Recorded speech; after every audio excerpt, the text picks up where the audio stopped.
Hold on a second. Oops. That's it. Psych. Yeah. Hurry up and wait. What is this, a movie? I know. It's I just went live. Set in Miami. I don't have my memory card inside my mixer, so I don't want to start. Movie sets are just like, I guess, the military. Not that I was in the military, but it was definitely a movie set. So hurry up and wait. Hurry up and wait. Dude, it's so funny because if you look at a movie set, they've got it branched out in the same type of military structure. Oh, that's true too, right? Supplies and all the different ranks and all these different people that have these different jobs. It's all under. It's a military structure. It's well, then again, it was probably started by like those German directors anyway, right? Like, who knows? The guys who used to wear like the puffy like riding pants, and stuff, and had the riding crop as a director. What a look! That was a real thing. All right. Now we got the memory card. Yeah, I'm good now. Stereotypes are rooted in fact, aren't they? Oh yeah. Welcome Who's to this other guy here? Ethan Indigo. All right, let me do this. Hey, we're live. Hey, everybody. Yeah. All right, hold on. Welcome to the Occult Rejects. This episode, I'm already screwing up already, and but we got a couple of rejects here. We got a returning guest, and this person, we got to meet him in person, and awesome dude. We had a blast with this guy, and I definitely wanted to get him back on after we personally met him. Guy's awesome. But before we introduce the guests, let me introduce the other rejects joining us. And today we got Headless Giant. What is going on, sir? Thank you very much for being here. How you doing, Nick? Love to be here. We just got done doing a massive trilogue on Sundays. Check that out. Me and Ethan and Ricardo just did it. So it was fantastic, guys. Go check it out. And I've got Alchemy Mondays with Arrows Up. So she's going to be coming on there. And Tuesday, we're going to be doing more Kabbalah 777 with Nick. So check it out and send your stories for my mailbag to headlesshotpodcast@gmail.com, and we will read those on Thursday. Thank you. Awesome. Thank you very much, sir. And we got Ethan Indigo with us. What is going on, Ethan? Thank you very much for coming on. I'm always excited to be here, Nick. Thanks for putting everything together. Ed, thank you for doing all your research. You were here last time, right, Ethan? Yeah, we spoke last time. I was enthralled with your presentation. Very, very interesting. I'm looking forward. Oh, good. When was that, by the way? 6 months ago, 5 months ago. Yeah, it's 5 months ago, something like that. I don't know. I'm 7 months ago, I think. Yeah, so several months ago, anyway. Probably been some more discovery since then, I'm sure. Oh, I would think so. Absolutely. Yeah. Fascinating topic. I am a writer and an observer of our times. I have easy to find on the social media, Ethan Indigo. I got a few books out there and some articles. I write little articles frequently and books and glad to be here. Oh, you froze for a second. Indigo got frozen. Yeah, he froze up for a second. I was just being self-gratuitous, talking about my writing. Unimportant anyway. The internet canceled you. Yeah, awesome. Yeah. What is your topic of writing, if I may ask? I've written on a couple of things of fiction, and that really are not what kind of fiction? To share. I wrote that's one of my main books, The Tao of Thoth. I'm intrigued. Yeah, I explore the 7 and 8 principles in relation to the Bagua and the the Western formation of the Agdawad, and relate. What was the last one? Care or patience. Okay. And that's kind of like with the seed of life, it has the 7 concentric circles with the 8th surrounding it. And when you add patience to your practice or to your whatever aspect of these principles, or care, patient care, you really get results in effect, I guess. And it's like the 7 chakras and our body or container. And I've written a lot about 4. I've written a few books, kind of exploring one being the Matrix of 4, and the other being the 4th initiation, exploring these ideas through philosophical and initiatory kind of concepts. Yeah, he's actually written a lot, actually.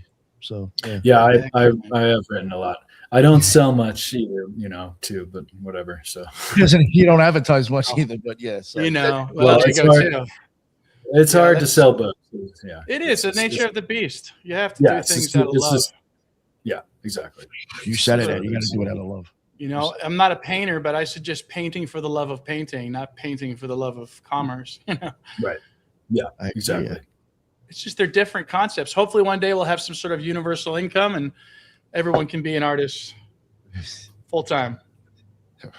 Ed, so please, even though you've been on here before and Headless, you up, let all the other new listeners and people who don't know. I was definitely looking forward to this. Okay, yeah, I've heard some complaints that I got to go on about my origin story too long, but I'd like to suggest that I've been interested in archaeology since I was an 8-year-old kid in Bridgeport, Pennsylvania, and I found a little Egyptian Shabti sarcophagus in the front yard, of all places. Probably someone's souvenir or jewelry, who knows? But I think the point was it told that little kid that there is mysteries in the world still to be solved, that not everything is so cut and dry.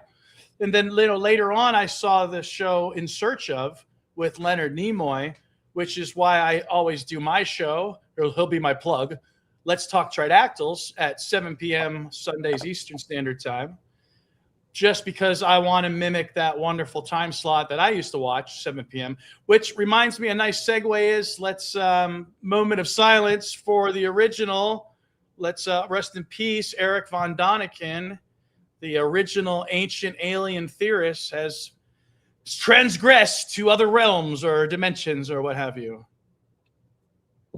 When did that happen? When did he die? I think yesterday. Oh, wow. Or maybe it was today, but it was a different time zone. Wow. What's the date today? Today is the 11th. January. Yeah, he may have died today in Europe, possibly. Wow, I had no idea. So let's remember von Däniken. Without him, we wouldn't have likely the first two In Search Of were actually movies with Rod Sterling from Twilight Zone. And I think he actually narrates one of them, maybe he narrates two. So you want the narrator of Twilight Zone doing your In Search Of Ancient Alien stuff. Definitely watch those things. But yeah, so also In Search Of is where I saw the Patterson video. People say, Ed, you became an archaeologist to be like Indiana Jones. And actually it was the Bigfoot video because I told my mother about the Bigfoot video. She said it was fake. And then her aunts gave me the Time Life collection of books. And there was Evolution, Early Man. And I saw the Early Man book and I was like, oh, so things like this really existed on the planet? So maybe that's not fake. And so that's what propelled me. I'm also a sometimes actor, so I could have went in the theater. Thankfully, I guess I was already a working actor. I'm like, let me do something I like, right? And I even had a revelation once. I was bartending and I was reading Carl Sagan's book, The Demon Haunted World, I think it was called. I think I left the book there, by the way. I don't think I finished it. I remember closing it and saying, I'm going to major in anthropology. And that's what I did. I majored in anthropology. It's a dual degree with social sciences and an ethnic studies background. While I was at school, I ran the Lambda Alpha Anthropology Club, and I started volunteering at the local museum, which turned into greater opportunities. And I later became, from a free volunteer and just a tour guide, I became the activities coordinator and ran their education department, which also provided archaeologists opportunities. So the museum did contracted work. We worked with another company named Janus that was working with the Army Corps of Engineers. The Army Corps of Engineers, years ago, they had stopped the flow of Okeechobee. So they had gone back and they started reflowing the water back, fixing the problems they started. And so we would do surveys in old sugarcane fields and whatnot, old cow fields too. It's in cow fields, right, guys? So those were fun times, and even one time I got to choose the dig site, and digging through the site, lo and behold, pulled a white shirt projectile point. So when people ask me if you were an archaeologist, I was a paid working archaeologist. And whether you're a newbie or you have a bachelor's degree or you're a doctor, everybody's digging. Everybody took turns with the shovel and the sifter. I'm glad I was sifting when I found the shirt Arrowhead. So yeah, that's my like background there. I've also been the paleotech for Bobby DePalma. Bobby DePalma is sort of a paleontological prodigy when he was younger. I guess he's been around now, but he's on BBC's Attenborough. So these are the type of people that, you know, my friends were all, I call it the silly hat gang. And that's what I liked about going to the Quest for Ancient Civilizations. Everybody's running around with their silly hats, and it reminded me of the old days with my buddies doing museum work. Very nice story, man. So what got you into Tridactyls? You know, I ignored the Google feed like probably millions of other people, right? Literally. And my girlfriend came and she's like, did you take a look at those alien mummies? And I'm like, she's like, I think you want to take another look at that. So I cite her as a sort of an interesting point of she was my point of authority, meaning that I trusted her further analysis for me to continue and analyze more. And I think that's where some of this starts. So yeah, some of this might start with a trust me, bro. You know? That's cool. So, but that's where I first looked into it, and I saw the testimonies and slideshows of Dr. Jose Zalce Benitez, who happens to be the lead forensic officer for the Mexican Navy. So he's a forensic anthropologist. You know, my bioanthropology teacher was a forensic anthropologist.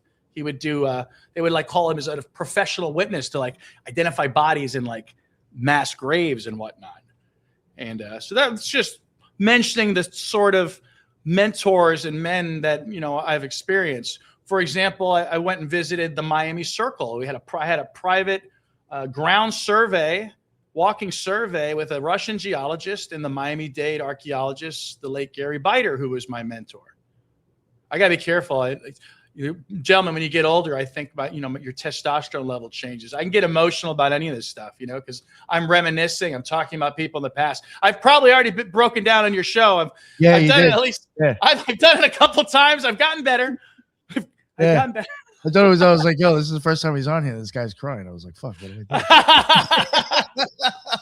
It's you know, it's a funny thing. I'm an actor, so you could say I was acting, but really what it tells you is it's the actors that are in touch with their emotions, and that's why we could do the scenes, because what am I going to do? I'm probably going to do a scene one day, and I'm going to remember my time on your show as, you know, motivation. That's how it works, not vice versa, you know. Yeah, so it's happened. I've gotten, you know, emotional thinking how the Maori call these little green heart-shaped beings with 3 fingers and 3 toes ancestors. That's choked me up before. Like, why is that, you know, the case? So anyway, it wasn't just Zalce Benitez, though, and his testimony, but you would think that a forensic anthropologist who happens to work for the Mexican Navy would be enough for people to accept this story. But instead, it turns into ad hominem attacks and strange, petty focuses, which isn't on the science. If you catch people talking about people during this whole Nazca mummies thing, that's a problem. It's not about the people. It's about the science of the bodies. Let's look at numbers. Let's look at things. Everything else is just minutia. So I also read Cliff Miles' report, who's a Canadian paleontologist. I forgot what he was. He's a published peer-reviewed paleontologist. So he's written papers on dinosaurs. Unfortunately, he may have made a critical error of combining his report on the Tridactyls with a history of ufology, which may have tainted the report, because now you have a bunch of speculative stuff. What's he laughing about? I can't even hear him. I see you laughing. The comment that somebody posted on the bottom. Ed Casas is 100 times better than Georgina Rosa. We're like, yep. Who's Georgina Rosa? He was a guest that fucked us. Canceled on. Yeah. Oh, yeah, definitely. Oh Lord. So yeah, so Cliff Miles wrote a paper report that you could read with the scans. And so for me, coming from a museum background of anthropology and paleontology, to hear these two guys speak, I could at least understand where they were coming from, and I could see what they were pointing out as anomalous, strange features.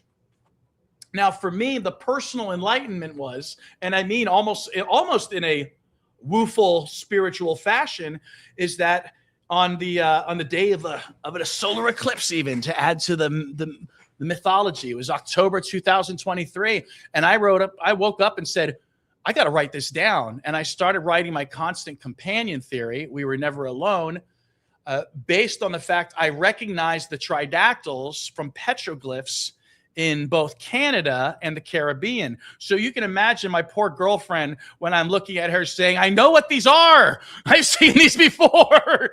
She's thinking I'm nuts. But when we go, and if you want, we could look at those today. When you look at these petroglyphs, you see heart-shaped, benign-looking faces with 3-fingered hands. And there's other peripheral petroglyphs that are associated with these. There's spirals that could represent water or fertility or both. Serpents and mother goddess imagery, all with this tridactyl imagery. And so that was the beginning of my personal journey, is that understanding what they were saying about the bodies, registering that these were real living things. And that's like it's like a turnkey sort of event that happens in your brain, believing that what you're seeing is real. I think we may literally be seeing amongst a public is a literal cognitive dissonance might be happening. And it sounds, I hate to guess motives. I hate to play armchair psychologist. I do, or sociologist, because we're talking about mass events here. But I think some of that's happening. And it's been very important for me to be very upfront and as truthful. And I'm not going to tiptoe around this. And let's just get to what I suggest these things are. And then everyone can move on with whatever their belief system is. But I would like to give everyone a base to go from. Too many talking heads are coming on to shows going, well, they have 3 fingers and 3 toes and big heads. And that's all we know right now. It's not. I know a lot more, especially when you look at the little ones. But I think the focus was made for the bigger ones, because I think the 2 teams of researchers, there's essentially the Mexican team and a Peruvian team. I guess they're collaborating, plus myself independently. I think those researchers wanted to focus on the bigger ones. They may have thought that was an easier hurdle to demonstrate validity, because so many other people were associating the 60-centimeter ones with a couple of dolls that were confiscated at the airport. To be honest, I would like to look at one of those dolls. Maybe one is a doll, but was the other one even examined, or is a light now cast on the Ministry of Culture, elements of it, because they have come around. They've recognized Maria and Wawita now as cultural heritage artifacts.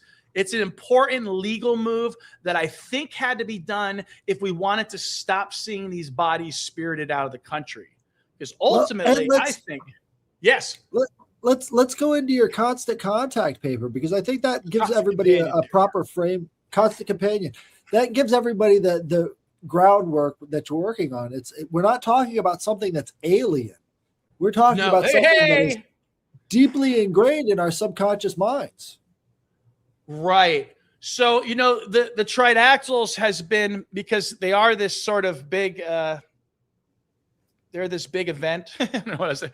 They're this paradigm shifting event. I know it always sounds like I'm being hyperbolic. I'm actually trying to just be as clear as possible that this seems to be a paradigm shifting event, and it has allowed me the freedom of reimagining past interpretations of artifacts, and perhaps even interpretations how history went down. It's allowed me to find other valid hypotheses that we can now form into a new one. So yeah, the big part of the constant companion theory that was part of the Enlightenment was the heart-shaped faces of the beings that are found in all the petroglyphs. Now, it's beautiful. It's great. You have to paint it. I suggest green. All right. But yeah, these heart-shaped images are all over the planet. And even if you just go to Peru, you don't have to follow any of mine. Just go to the Paracas cultures, Nazca cultures, Wari cultures. Look at their ceramics. Look at their fabrics. There are little benign-looking, cherub-faced tridactyl beings. I mean, this art, a lot of it looks like this is either a first-person witness or, my dad saw this, and this is what he told me to create. Those weren't the only ones. I mentioned Bella Coola, Canada. the Caribbean. I mean, I should probably take a trip to the Caribbean. That's really where or I should be searching limestone around Florida to see if I can find my own, right? Forget the ones that are already found. That would be great. But from there, I found the tiki of the Maori, which they call the ancestor, as I mentioned. The Syrian eye idols of Tel Brak, which are these little gingerbread-looking ETs. Perhaps the watchers from our biblical stories, because what is one of the biggest features of these beings is the eyes.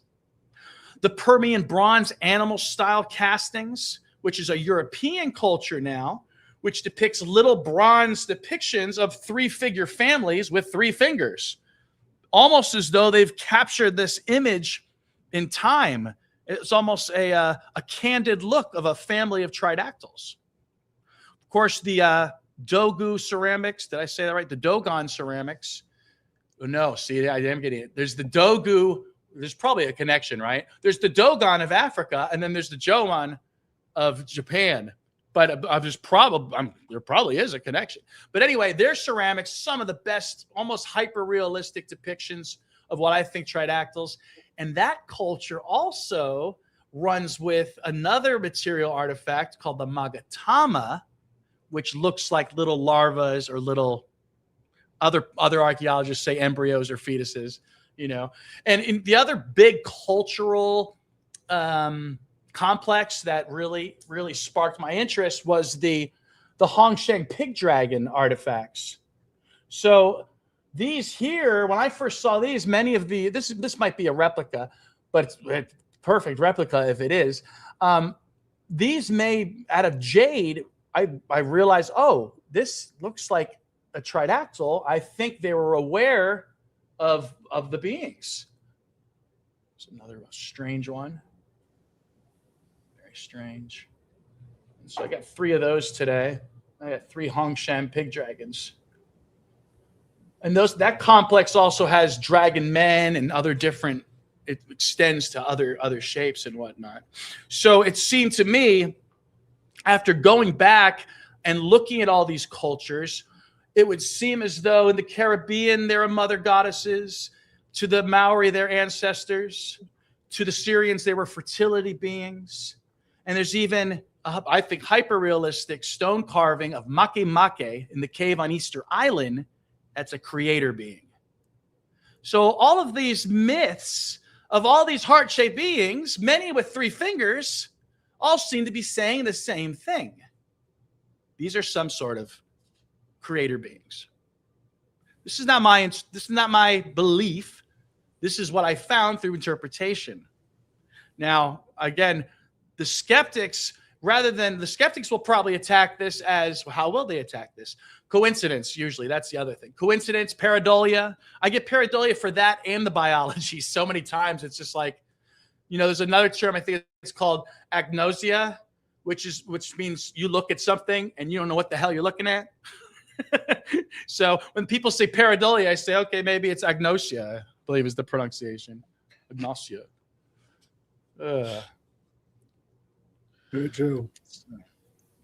Good stuff, huh? So exactly. So let's talk about when these artifacts were first unearthed, and there has been a lot of controversy. We've even seen the government of Peru actually try to get active in taking these artifacts and being stopped in the process. They actually attacked one of the press conferences looking for these artifacts and trying to take them. And a lot of people missed that. This is at the heart of the politics in Peru. Yeah. But it looks like there's going to be cooperation now, because now that Peru has designated Maria and Huahuita as cultural heritage pieces, but not only that, they're cultural heritage pieces under the care of Ica University, as they have been. These people, I know they're going to need funding. I see how the mummies are being stored. I would love to somehow, be a part of the fundraising and helping this museum get started, because we're going to need climate control and security and sprinklers. It's a lot, and all these things deserve all of that and more. Well, Ed, what we've seen throughout all of history is that sometimes the most otherworldly of artifacts get treated with the most otherworldly of irresponsibility, too.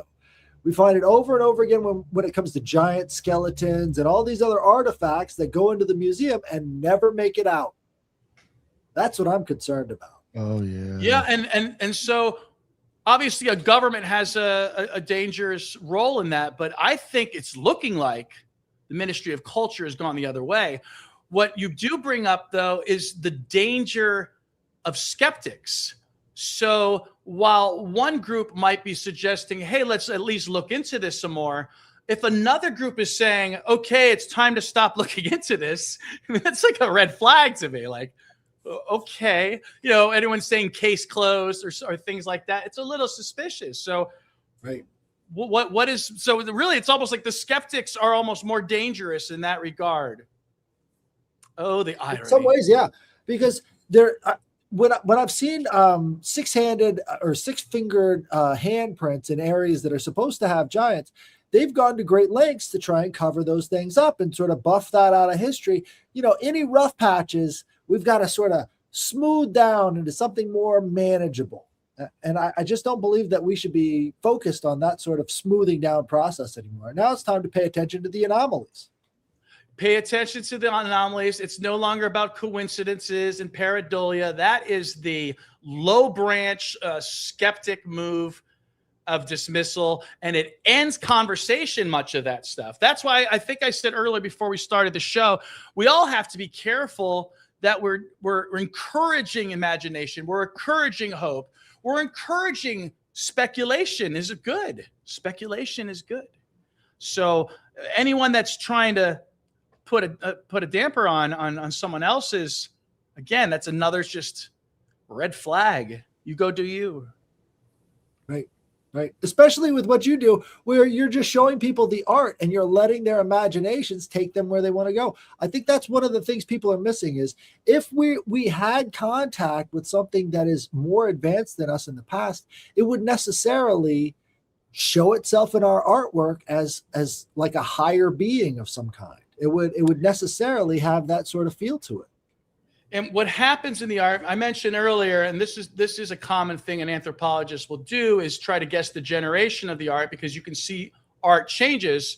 And so what I think happens with a lot of our tridactyl imagery, at some point it went from being hyper-realistic to what I say a use of steganography and perspective anamorphosis. That is, that the knowledge and images of the beings were actually concealed in various art forms. Or conversely, they became completely anthropomorphized and you have your Snow White and the Seven Dwarfs, or they became completely ionic and iconic and just became symbols. So they can go in two completely different directions.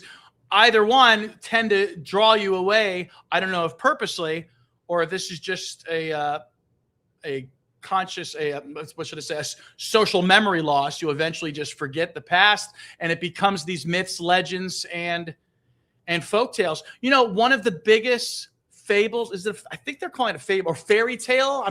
I'm not sure of the particular title, is the Frog Prince. That is one of the most prominent myths, and that is an animal husband myth, and it involves metamorphosis, this myth. So here's something that the Frog Prince in many ways could be as important of a tale as something from someone's holy book. Well, there are so many different stories and fables about lizards that change, right? There's some sort of a changeability when it comes to lizards, frogs. But where do we see that in nature? We do see them going from one phase to the other, but when they're in their final form, it's not like they revert back. Like there's a certain progression to it, but it's not necessarily like you would have with the Frog Prince. Like that's a little bit more drastic than I think one of the interesting things. What's that? Go ahead. I cut you off. Well, what you could imagine is an amphibious illusion, right? So you do have amphibious illusions, and that would make sense too with an amphibian form of life like the Tridactyls might be. Right. And of course, that's I call it my amphibian assertion that since that, from the very beginning, we saw that they had tridactyly, they had the 3 fingers. That is something you can find in nature amongst frogs and salamanders. So isn't that funny too? How interesting how we have these bodies with the 3 fingers and we want to immediately say aliens, when in reality we could say immediately amphibians, right? And then there's allusions to them having 0 lungs, which would be cutaneous breathing. And if they were cutaneous breathers, they could be cutaneous waste removers. So something like an amphibian's waste would be ammonia, and I wonder what kind of a smell that would leave. But it didn't stop there. In fact, in a recent video of George Knapp was interviewing some people, and he alluded to my Euro style. He alluded to the tailbone. He was a little wordy when he said it, but he asked about the tailbone. It was important to me because what he was getting at is Maria doesn't have a coccyx like the rest of us does. And what she has is what I believe is a Euro style, meaning looks like a long fused piece of vertebra, but it's where a amphibian tail was resorbed. And you can see further evidence of that if you were to look, and everyone should be able to have Maria, by the way. You can have your own access. You can be in the dicoms of Maria and Wawita yourselves and look up her butt and see if you see sort of a trapezoidal-looking bone where that could represent a Euro style. And another point that was brought up is that she doesn't have a navel. So if she doesn't have a navel, and if she has this evidence of possibly having a tail, then as absurd as it sounds, Maria could be a form of a mermaid thanks to amphibian metamorphosis, which is, of course, my other theory is that these beings have the amphibian larva in their bodies as we speak. And I suggest that the metal implants and the diatomaceous earth combined with the cadmium chloride is all part of a larva management system, because what I noticed when I go into the bones, and again, if you want to look at some of that today, the larvae appear to have bored their way into pretty much all regions of the body, into the skull, into furculas, into fingers and toes. And so I suggest that diatomaceous earth wasn't just to preserve the bodies. That diatomaceous earth, first of all, would probably suffocate a cutaneous breather. And now you combine this with something as toxic as cadmium chloride. What is that going to do? So are you saying that likely at the moment of death, the thing started to breed and transform inside the body? I think they were well aware of this phenomenon. It might be a sort of toxic result of the hybridization, because those little bodies are still 3 to 5% primate or human for that matter. And the eggs, in my opinion, this is one of these finer details that you don't hear people talk about. So in my opinion, my hypothesis so far is it looks like the eggs are outside of this central canal that connects to the cloaca. Probably should deserve a further look on even myself, but I like to put these things out there. The eggs are on the outside of the cloaca. That's odd, and that's a problem. So again, in amphibians, there's normal processes like ovoviviparity where the young are born within, some fully developed. Also, amphibians have things like gastric brooding, so that they're in the belly, or mouth brooding, and maybe even the father might carry the young in his mouth. So all of these other things are definite possibilities, but I do believe that they were quite well aware of this. And a specimen like Alberto, so another detail that no one ever talks about, so they've got so many cool traits, are these otic capsules, these otic ear capsules. They have encased ear capsules within their skull for a specimen that would go underwater. I suggest it's something between a frog and a cetacean, looking like very almost whale-like. Well, Alberto's appears to be, I don't even think he has a right one for some reason. That's something I realized recently. But his left one appears to have been removed from the interior and moved up to the top of his skull, where now you can see some of the auditory canals on the side of his head. So I suggest they were well aware of these things, and that's what all these implants are for. These implants are either extraction zones, perhaps constant extraction zones over and over again? I don't know. So the body's almost acting more like, hives or broods. Yeah, that there's that Sebastian with his neck implant. One guy said he saw writing. Look, I've been looking at a lot of writing. First of all, in my opinion, alien writing, you know what it's going to look like? It's going to look like writing. Because these are like the tutelary beings, I think, of planet Earth. So there should be some logic to it. There should be some symbols. And I see a lot of symbols out there today that they seem nonsensical and non-repeating. It's just not, they don't look like language. Ed. This is even worse, though. The implant on Sebastian, it doesn't even look like writing. But if you look on the interior of the implant, it looks like boring holes that you might find like a termite might do into wood. But I suggest it's from those larval beings within. Yes, question. I've got a question. So have you considered that they might have been farmed for some sort of product that they produce? I am considering this at this point. I'm considering at this point, are these just hosts? Was it an honorable thing to do to be a host? Are these the gods that were probably carried from all the way from China down through Southeast Asia, across the Pacific to the South, to the Americas? Is that what happened?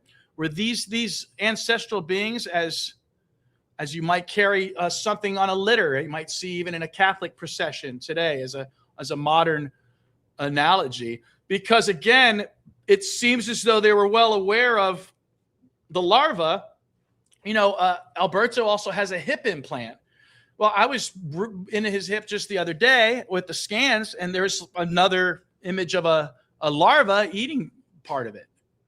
I've found larvas in the furculas, the wishbones.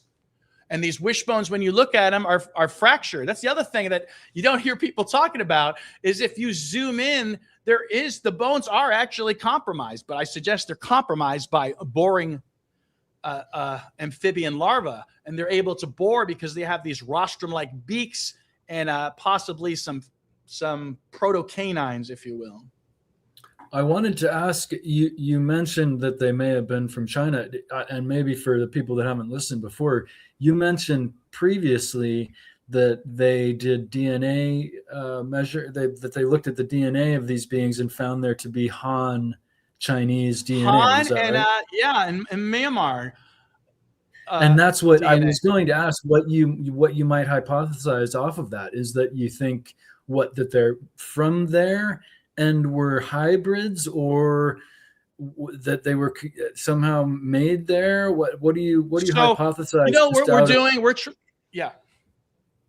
I know you can't say for certain, so I'm just saying. No, I've got a good answer for you. But what was the last question? Last part of your statement? No, that was it. I just want to know what you think about where they're from, and how they. So going back to putting all those petroglyphs together and realizing it's not just about a mother goddess. Really, the full title, I would say, is ultimately at the beginning of human cosmology, it starts with a water serpent mother goddess cult, if you will. And not, cult in anthropology just means a religion based on, well, actually, she wouldn't be a cult. She would be the religion. Any other religion that came after her would be considered a cult. So I suggest a mother goddess serpent cult stems from the Himalayan plateau and what used to be Mega Lake Gobi before Gobi Desert.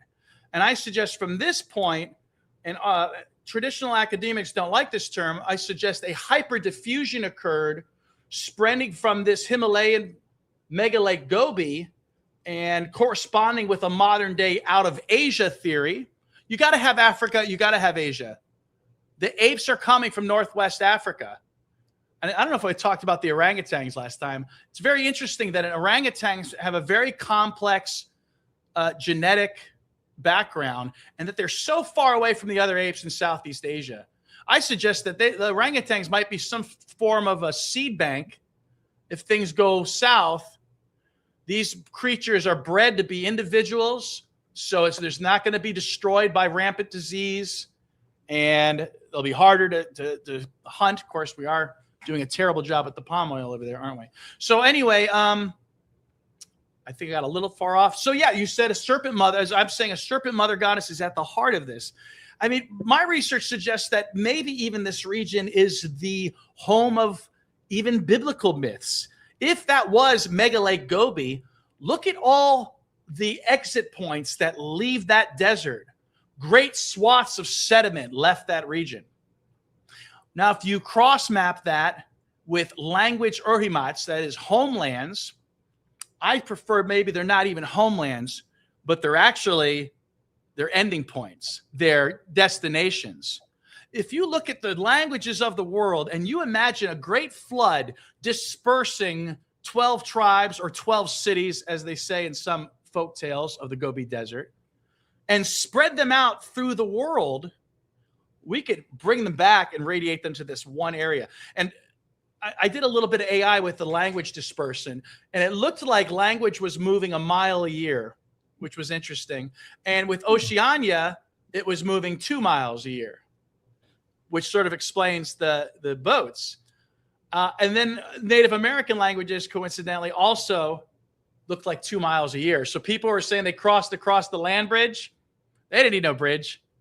Their languages were moving fast on the water. So, yeah, I mean, that Mega Lake Gobi could be your myth point for the Tower of Babel, for Noah's Ark, for the Great Flood. Why everyone always says, like, oh, why are all these cultures have these flood myths? And then again, academia will say, coincidence. But I can't deal with coincidences anymore. That's not how anthropology works for me. I don't go with coincidences, right? There has to be an origin point. That's one of the reasons I got into this. There's always a reason for everything we do in humanity. Everything. Well, there is the other that reason happens to be the Tridactyls. There is the other possibility that this toad, this weird thing that happens in some toads, is they produce 5-MeO-DMT from their backs. And if they are being used as cult objects and they are being toured around, it would kind of make sense if they produced something similar to maybe this amphibian toxin. I have something for you. So, not DMT, as I say, the Tridactyls are the impetus for our cosmology. I say the biology of the Tridactyls, well, the cosmology, or let's use the word mythology. Mythology predicts the biology of the Tridactyls because the Tridactyls' biology is dependent on the mythology. And I use the example of the third eye. Or another parallel myth is the Nagamani, which is a Nagamani is a serpent stone said to reside in cobras. So when I see these myths in the third eye, I said to myself, because I believe these beings are the tutelary beings and the impetus for most beliefs, I said, I'll bet you these guys have a third eye. And I even made a prediction. I'll bet you that third eye is going to be here. That's a pneumatic region. I call it the kappa after a Japanese yokai mythological creature that collects water in its head. But looking at a scan from underneath, it looks very much like a human fontanelle, which is very strange. It could be a soft spot. Well, sure enough, I got the scans of Alberto, and I looked. Actually, I didn't get the scans. These are on the-alien-project.com. Anybody can go there right now. There's so many specimens. You can interact with the 3D. These guys are the original researchers. And you can also go to tridactyls.org, and they have Maria and Wawita available, and you can apply for the other ones. And you can go to my site, tridactyls.com, if you want to read my cultural assertions. And I wrote a 50-page paper on their physical traits. I wanted to make sure that we went through each part of this anomalous. That was the one good thing about skeptics. You know, skeptics would be like, what's with the limbs? Those joints would never work. Well, it looks like they're probably hinge joints, again, like an amphibian. So it's just they're different setups. Ed, the entire mythology of the Kappa almost mirrors what you would be saying about these beings to begin with. So it says a yokai is called the Kappa, famous Japanese water spirit, known for a dish-like depression on its head that holds water, which is the source of its power. So as you're talking about the third eye, again, that would be the source of its power. The Kappa is weakened when you bow respectfully to him. Right? So, yeah, because then he bows back and he dumps his water.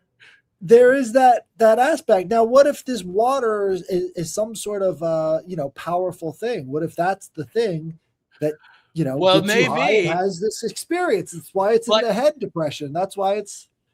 Well, in actuality, though, in that very depression is where I spotted a parietal pineal complex.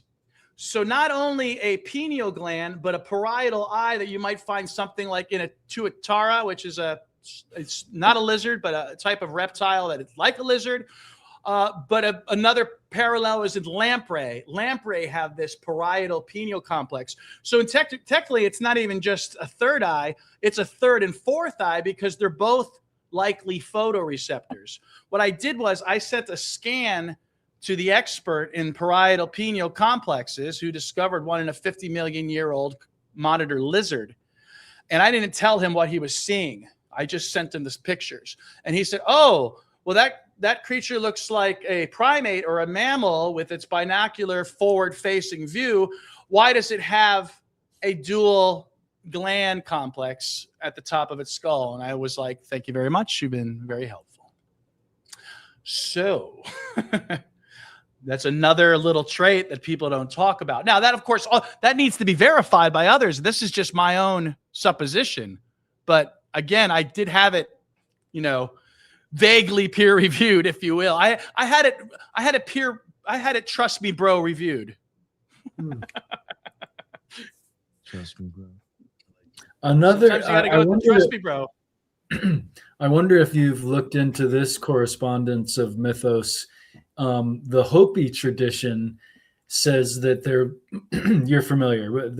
They talk about they were living in the third world and it was destroyed, and the ant people, their companion actually guides them to the underground cavern and saves them from the flood and enables their food to grow and teaches them and then brings them back to the earth. And it's like the exact kind of teacher savior.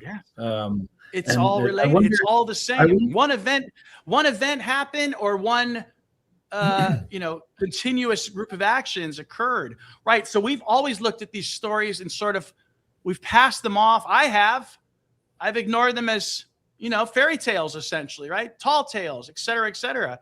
Now we have to reevaluate all of this, right? And clearly, this is something that's part of it's no longer about coincidence. It's not independent innovation where each culture makes up their own myths. It's clearly hyper diffusion of certain beliefs over and over again, and we have to stop pretending that it isn't. I wonder, to that point, if there are any other specifically South American groups that might use the term ant people or anything. Oh, there similar. are, yeah.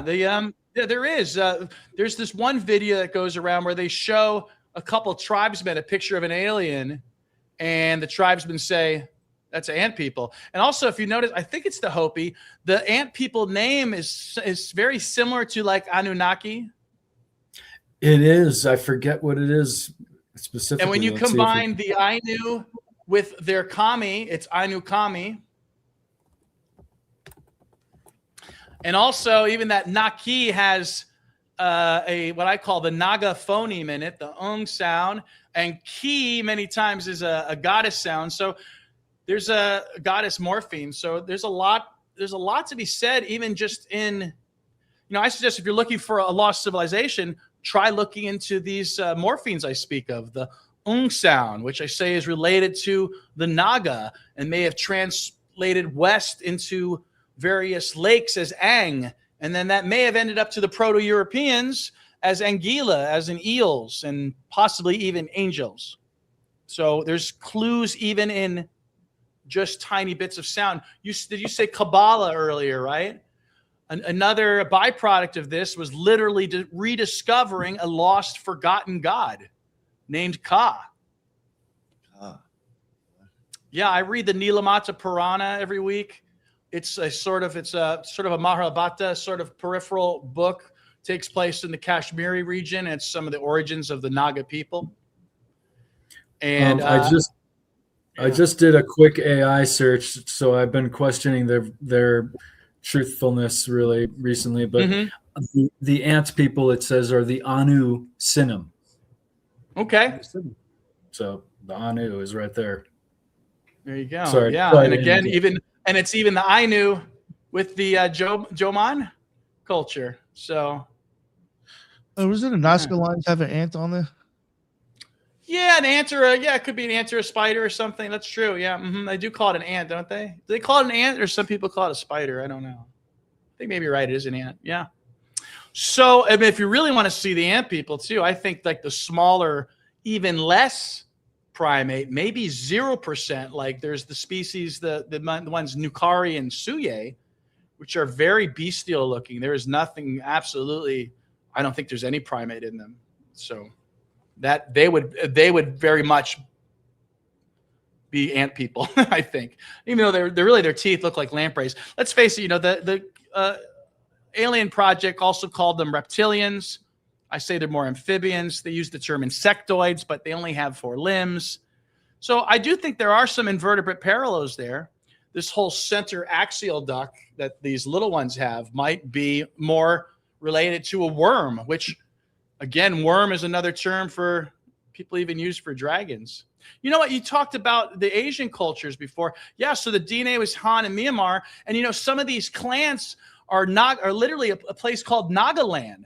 And these tribes will tattoo what looks like the temporal bones and the supraorbital arches of the tridactyls on their face, as well as a hashtag pattern of their skin.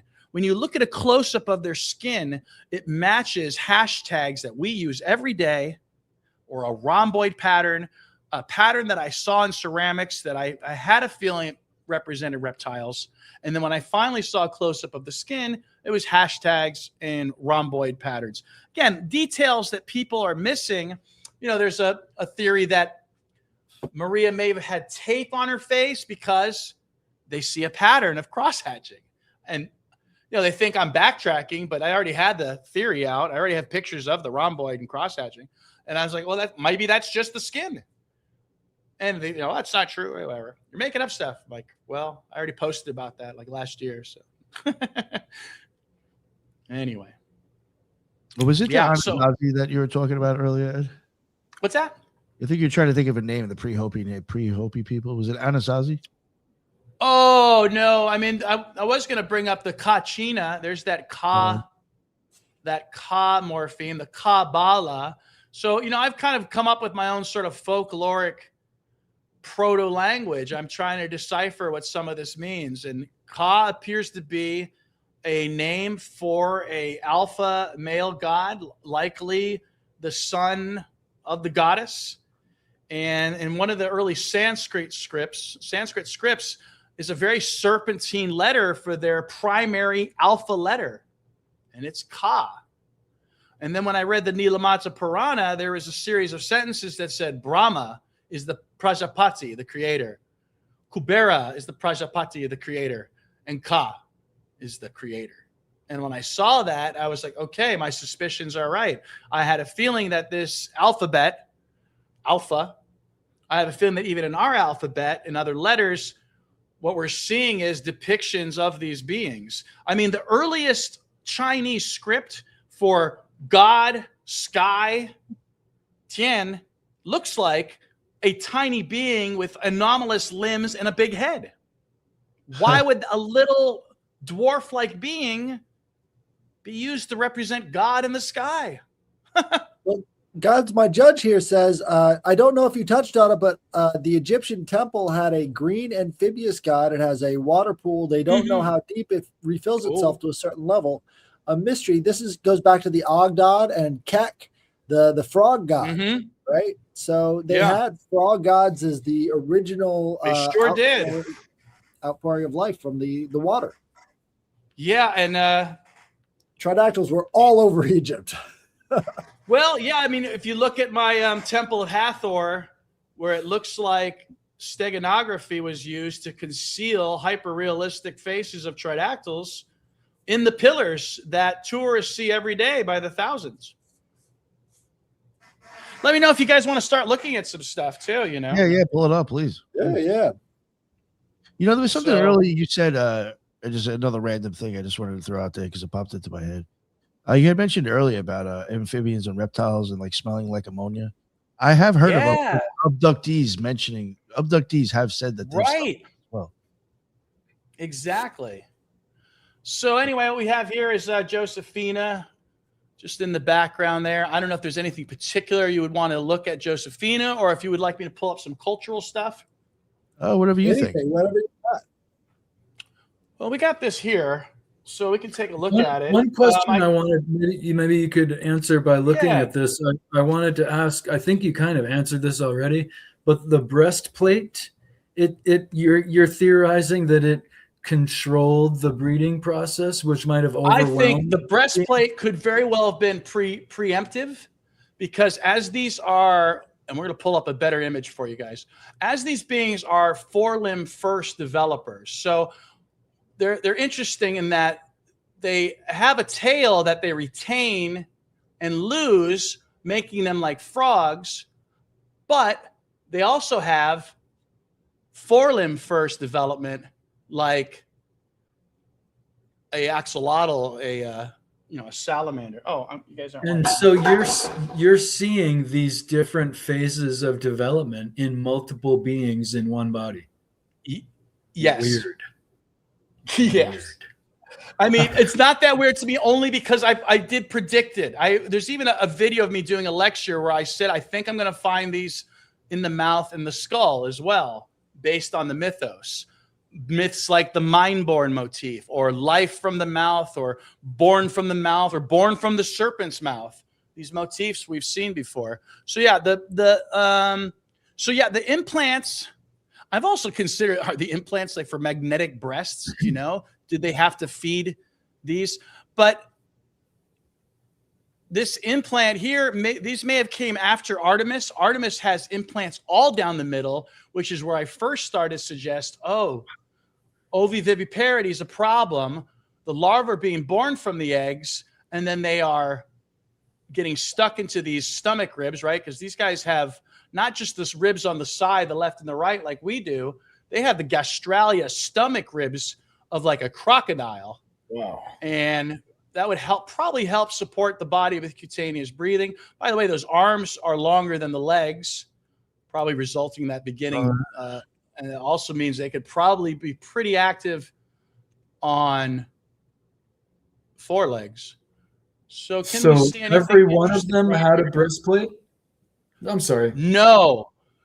So what I'm saying is it's not just, I say overall management, right? So it might not all of them have been entranceways.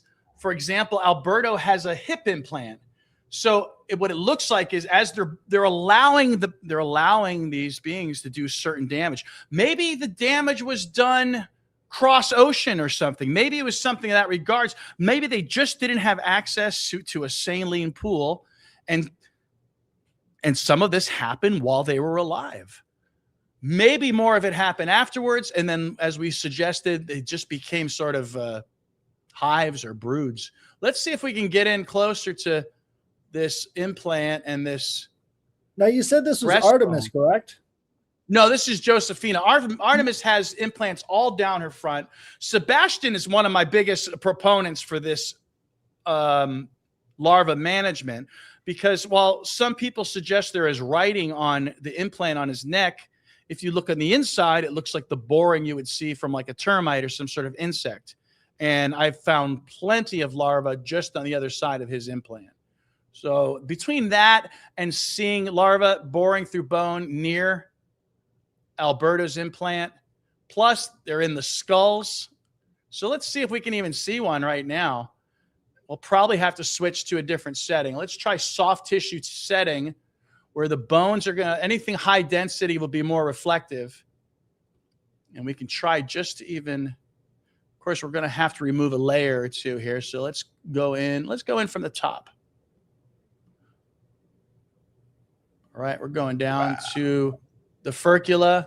And already you can see there's a contrast.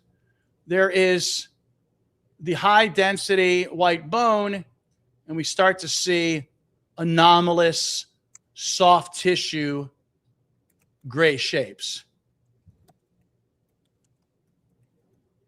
which depending on, well, if we get lucky, depending on, we could come up with something that looks hyper realistic to a blurry, what is that?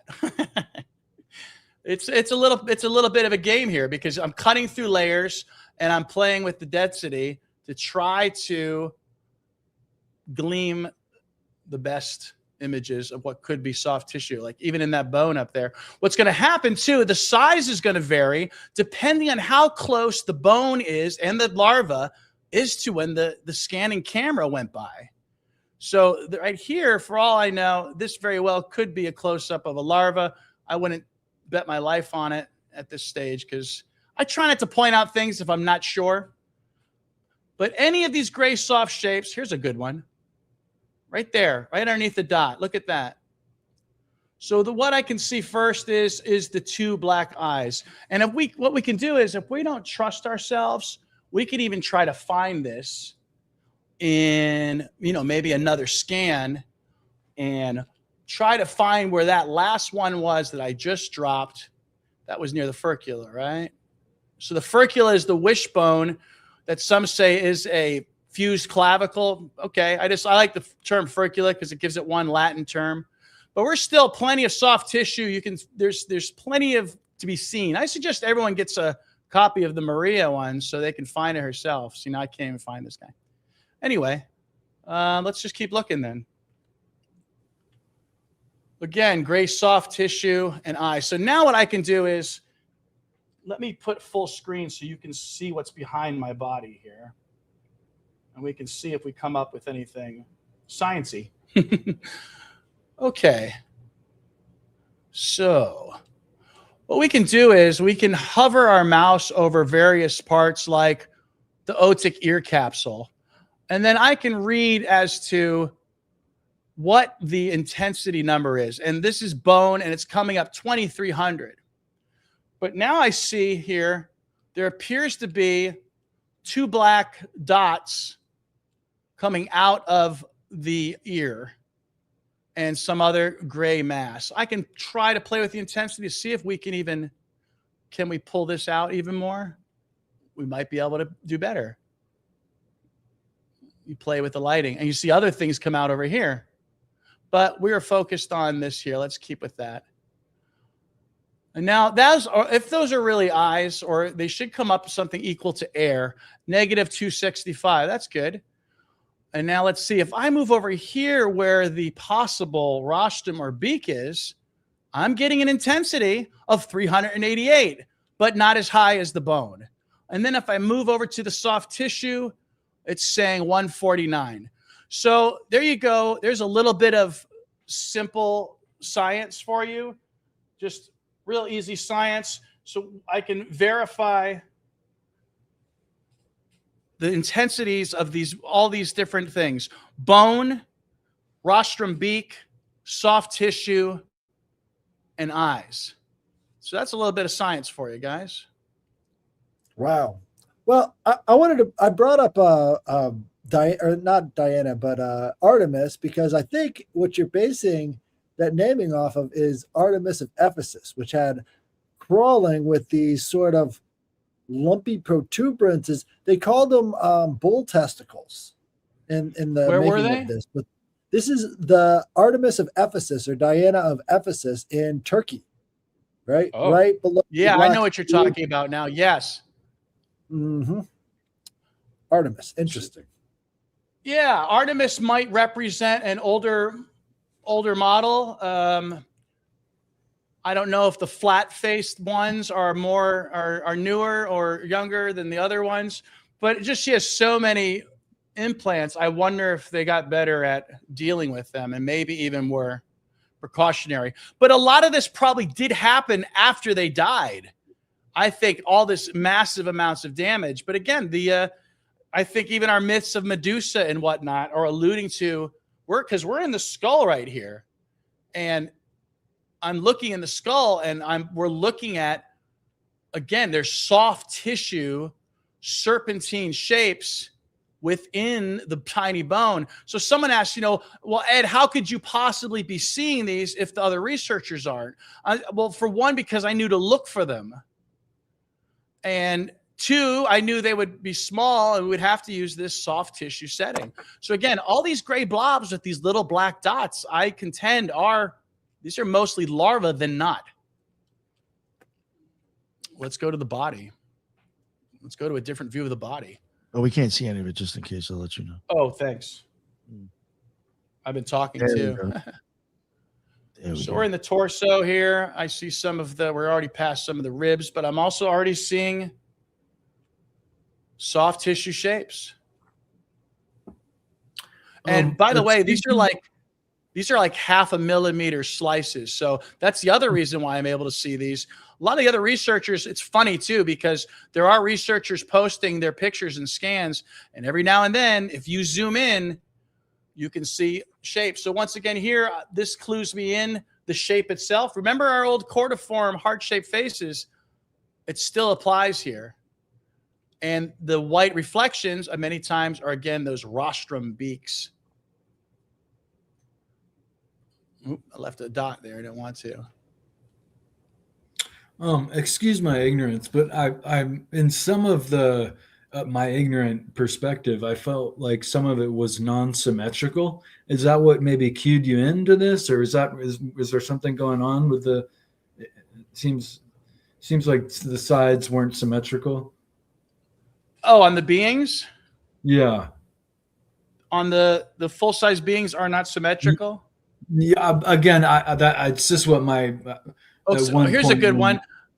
Yeah, we'll address that. But like this right here, this is this is practically hyper realistic. And I don't even know if I've seen this one before. So I'm going to screenshot that. This is basically like a little frog person is coming out of the skull. I don't know how else to describe this to you. So that is there's the void eyes. Once again, the reflective beak. And it looks like we're even getting at least the unicarpal. Most of the time, they're caught engaged in predation, so there's usually a confusion because they're dining on either another decayed member or an actual younger juvenile. Again, another one here. We have an eye and an eyelid. And again, we're on the soft tissue setting. We're in the body now, aren't we? Where are we? We're in the body. Wow, each other in that phase. Yeah, they're different ages. So there's larger ones that you might call a water cat or an underwater panther based on archaeology depictions. And they'll predate on lancet smaller versions. I've identified tiny newborn larvae that look like they're pink in color, which is kind of creepy because is that like a mammal trait? I guess there's some amphibians in it. Then they grow into larger white lancets.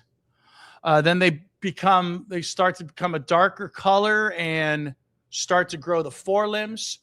There's a lot here, guys. We did get lucky today.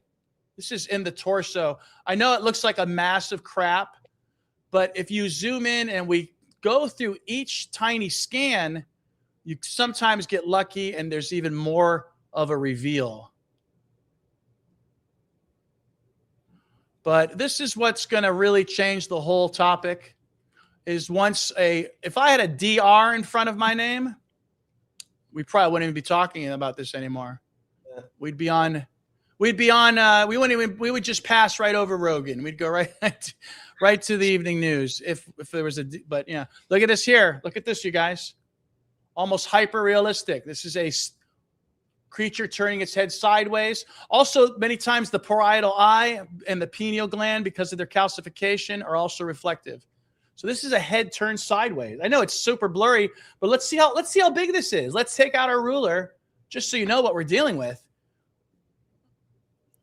Yeah. It's under a centimeter. And sometimes too, I realize I might even be able to put a Python script on this. We might be able to get more out of it. But that's all of this gray mass, double black eyes. These are little ET beings, for lack of a better word. Isn't this wild? Yeah, man. I mean, this one's great. This thing's like coming at you. That's his little foot right there. Well, again, I'd love to try to find it elsewhere, right? Let's put a mark in him. And can we find him even maybe in our 3D model? That would be wild.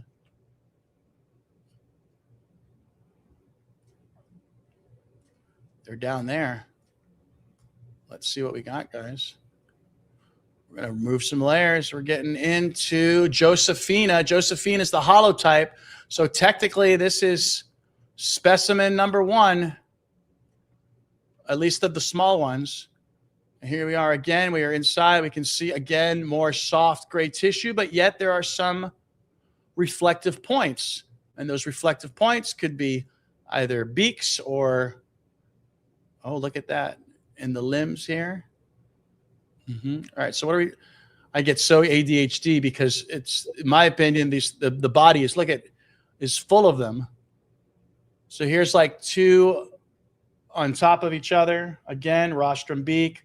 You can even see make out their little slit eyes. Now, let me show you while we're doing this. How is everybody out there? Good.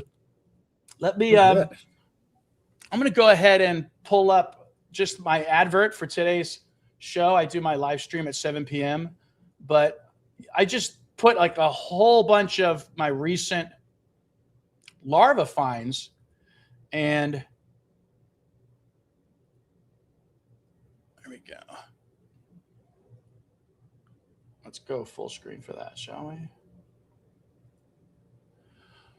And so here's just a whole bunch of them from a variety of bodies. See any you like? You can see the faces, right? Oh yeah. Can Yeah. They're little faces of little baby ETs. This is what people say pareidolia. That's why I try to overwhelm you with as many images as possible. Oh, and you're asking, this one here looks like a 4-limb first one. I should probably pull up the 4-limb first meme too, just so you can see that and see that. The ancients depicted these. That's what clued me in. So throughout my journey, you would hear me say things like, that's what's fun about the social media. The social media is just continuing with posting, showing what I post. So some theory that comes out, I can later prove it, which is pretty cool. Let's see here. I'm going to go ahead and, what are we pulling up? We're going to pull up just a meme showing you info meme. I call them info memes. It's kind of how I started, with just trying to translate information from the researchers and just try to do my due diligence like I would a teacher normally. Disseminating information, yeah? Let me tell you what I found.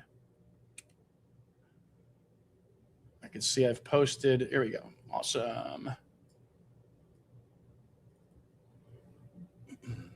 Well, maybe we'll examine some other stuff.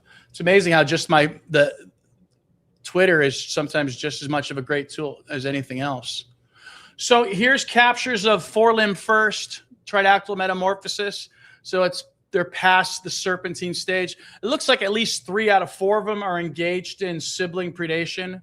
So there is a smaller one, many times either gripped in their hands or getting near their mouths. And just, I believe, Nazca culture. So it just goes to show you the Nazca were well aware, and maybe even well aware that at a microscopic level that you might be able to pick up their strange spinal cord. They have a armored spine, a armored zigzag spine. There's another motif for you. The zigzag motif I can see within there. This was the Hathor temple of Dendra, where I suggest the tridactyl faces are conceal the steganography here. Perspective anamorphosis. So yeah, most of the time I do try to focus on the little bodies and the larva because I feel like it's that important and it relates to the other finds of the diatomaceous earth and the implants. But at times, yeah, depending if I get lucky with the scans, like we're having a good day today, actually. I know a lot of it looks kind of blurry, but we're pretty fortunate today. I'm seeing a lot of really cool possibilities. And we can move in, look for our, I don't know if we'll be able to find our specimen here. Where was it? It's one of those numbers. We may have to change angles. And this is what I do a lot of times. I'm trying to find, and look, we're doing good. We found some great images. I'm trying to find the best skeptic killer images because, again, this is not shared by the traditional researchers from Peru and Mexico. They do not. They've put out specifically a message saying that we don't agree or understand this. Oh, boy. You know, it's fun. I think I was on Ricardo's podcast and the shamans. Look at this guy here. You see him? This one's kind of cute. Let's see. There you go. They do this head torquing where it looks like they turn their head. Also, a part of the predation, ironically, is I think they're going for that Kappa region, and they might be going for that sweet pineal gland within. Also, in cephalopods, the optic system plays a role in reproduction.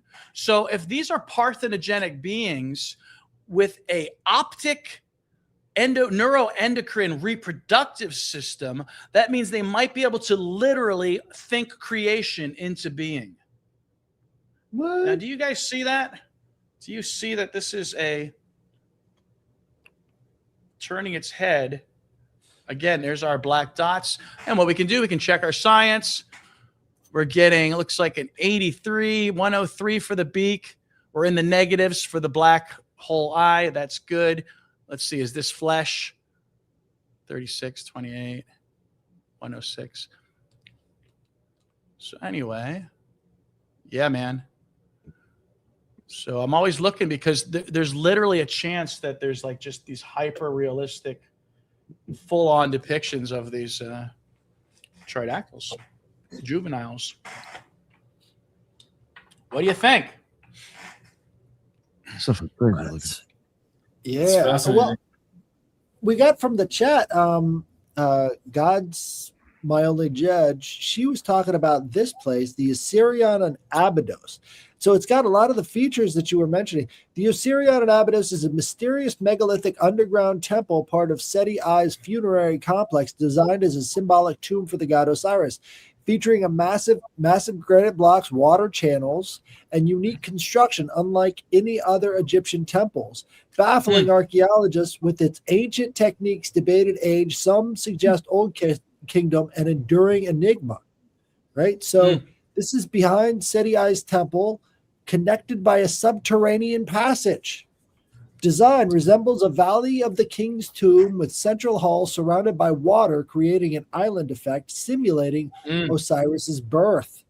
Construction built with immense, tightly fitted granite blocks, some 60 tons, lacking mortar, suggesting advanced or different techniques than contemporary structures. Water, a unique deep water source, fills the central canal, defying removal and hinting at its intended design. Inscriptions contain religious texts, including the Book of Gates, but much remains unfinished or inaccessible. Symbolic tomb, cenotaph for Seti I, linking him with Osiris, the god of the afterlife. Dating debate, of course. While connected to Seti I's 13th century BC, its megalithic style leads some to question if its core is much older. I think so. If it's an Osirion, come on. Engineering marvel. Its precise stonework and design showcase incredible engineering and profound spiritual beliefs, making it a significant archaeological find.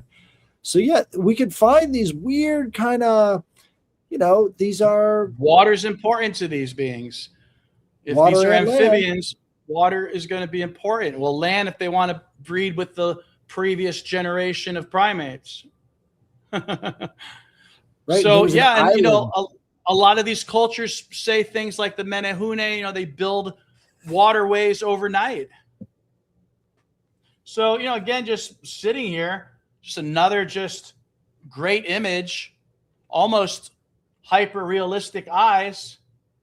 Looks like there's another being here. Maybe they're both eating the same object. Those are pretty good eyes, I have to say, for a scan. I mean, you got, again, keep in mind, these are very, very small. So I'm having a good day, just so you know that these gray shapes are actually pretty good finds today. What else, though? I feel like this, and again, this could be even ahead here. Look at that. You know, you have to double check. Has there ever been, at least in rumor even, any other similar discovered mummified beings? Only in this one location? I think this is like the first 3-finger documentation, right? I don't know, but I mean, there's the closest I would suggest are the Paracas skulls.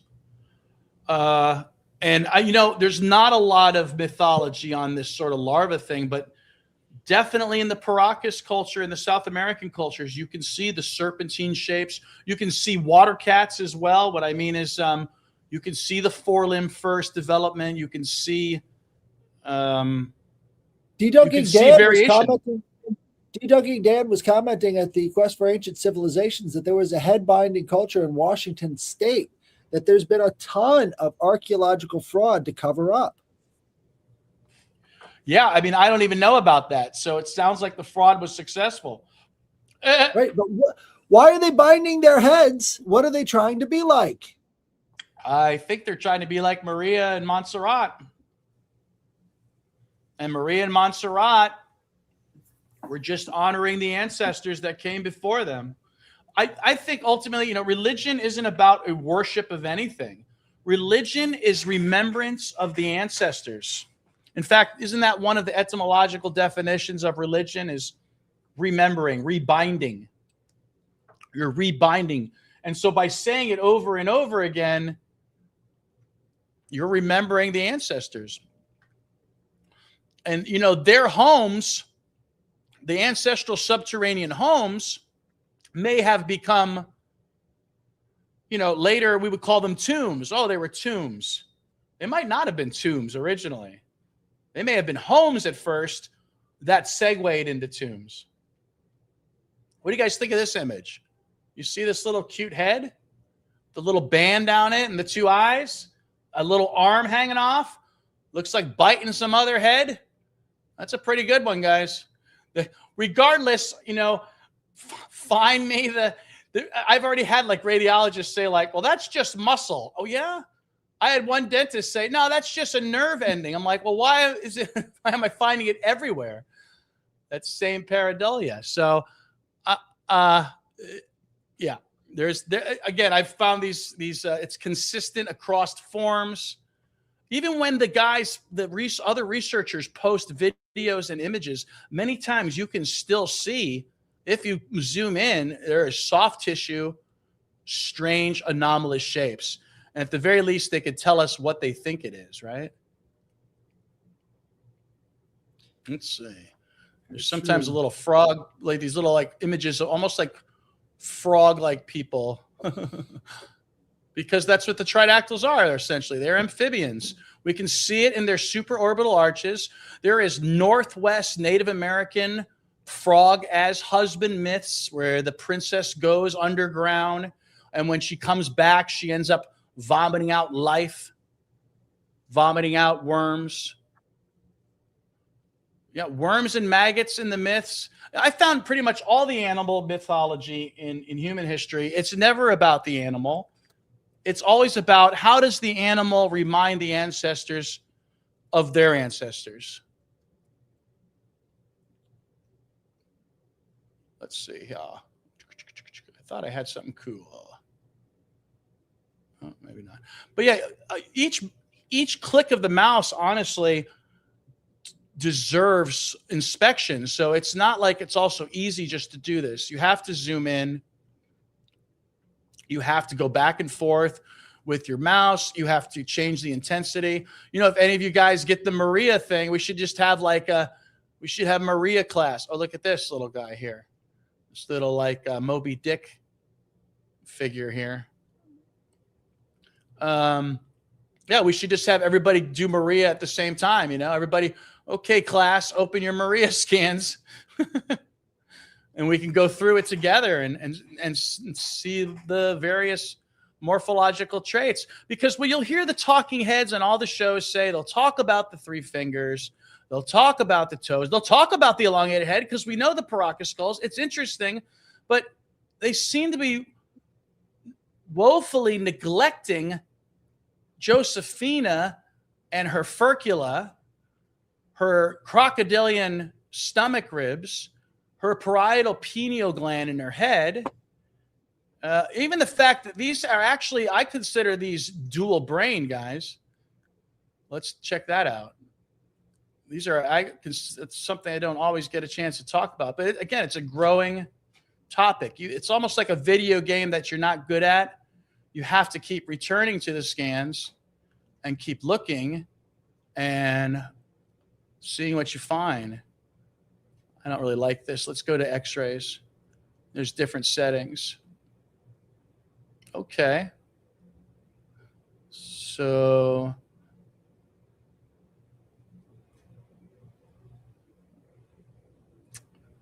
I'm used to seeing it more with Louisa. It looks like Josephina has maybe some more brain left in her than Louisa.